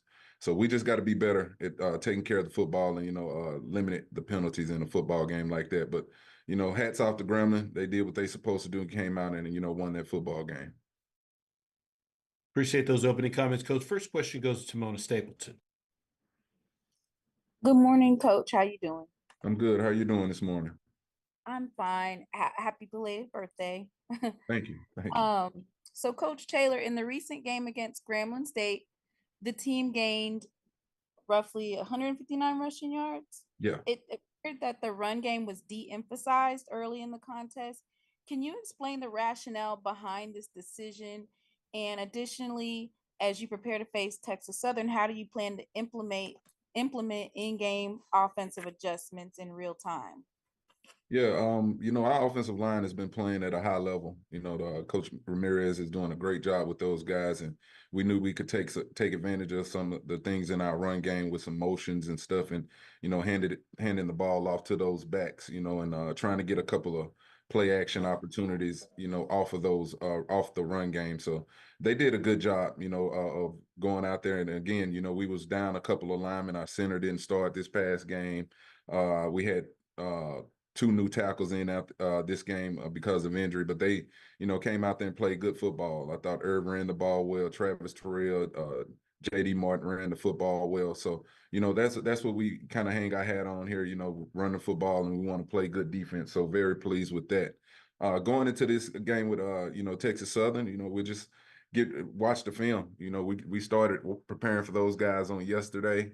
We'll get in there, finish up the game plan today, get out there and practice. But, you know, any adjustments need to be made, anything different they give us, you know, we'll look at those iPads and, you know, make the adjustments and get ready for the football game on Saturday in Houston.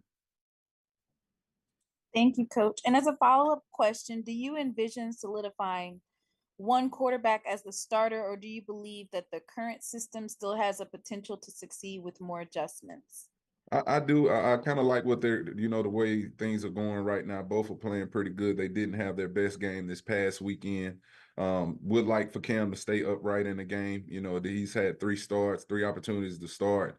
In all 3 games, he's been injured, hadn't made it through the duration of the game. So, that's something we definitely got to take a look at, because it's all about rhythm with offense. And, with him going down in this past game as well, we'll have to take a look at it this week in practice. Thank you, Coach. No problem. Thank you. Next question goes to Doc Holliday. Good afternoon, Coach. How you doing today? I'm good, Doc. How you doing? I'm doing good. Happy belated birthday to you also. Thank you. Appreciate it. The 5 turnovers, 3 fumbles, and the 2 interceptions. One of the interceptions where he kind of threw from the far right hash of the field, and the cornerback was opportunistic. What was the things that you told, as far as you told quarterbacks, going on to the next possession? Mm-hmm. What did you let them know that they need to do, and what they? First, before the half, I think it was like a minute 40, minute 50 on the clock. We're down by 1 point. Just trying to get in position to get a potential field goal. You in your 2-minute offense right there. Had a play call for him that he was supposed to work the short side of the field on a curl route. He chose to work to the boundary, and you just make your corrections off of it. He made a mistake. It was a great job by the defender from Grambling jumping on the route and making that play and turning the football over. But you try to stay positive with these guys, and it was early in the football game, a lot of football to play in that situation.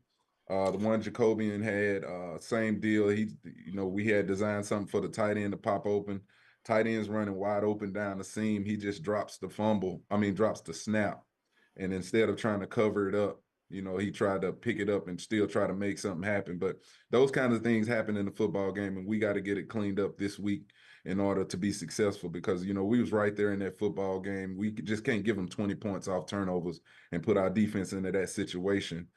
Statistically, we did a great job, over 400 yards, threw for over 200, well over 200 yards. But anytime you got turnovers and penalties in the football game now, you're finding ways to lose a football game like that. But to answer your question, you just try to stay positive and talk to those guys about making the next play, because they hard on themselves. They want to get it right. They know what I expect of them. So you just stay positive with them, as a coach, and try to get them on to the next play.